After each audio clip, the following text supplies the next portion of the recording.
मोठी बातमी कोरेगाव भीमा दंगलीसंदर्भात शरद पवार यांनी तत्कालीन मुख्यमंत्री उद्धव ठाकरे यांना 24 जानेवारी 2020 मध्ये पत्र दिले होते।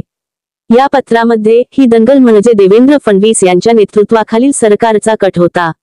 भीमा कोरेगाव दंगलीच्या वेळी फडणवीस सरकारने सत्तेचा गैरवापर केल्याचा आरोप केला होता। दंगलीच्या सूत्रधारांना पाठीशी घातले। दंगलीचे पुरावे पोलिसांनी मोडून तोडून सादर केले। सरकारने पोलिसांच्या मदतीने कट रचला व राज्यातील जनतेची फसवणूक केली असा आरोप करून या दंगलीची SIT चौकशी करण्याची मागणी या पत्रामध्ये पवार यांनी केली होती। याबाबत वंचित बहुजन आघाडीचे अध्यक्ष प्रकाश आंबेडकर यांनी आयोगाकडे दिलेल्या साक्षीत हे पत्र सादर करण्यासाठी पवार यांना निर्देश द्यावेत अशी विनंती केली होती। त्यानंतर पवार यांचे वकील आयोगापुढे हजर झाले। त्यांनी हे पत्र पवार यांच्याकडे उपलब्ध नसल्याचा लेखी जबाब दाखल केला।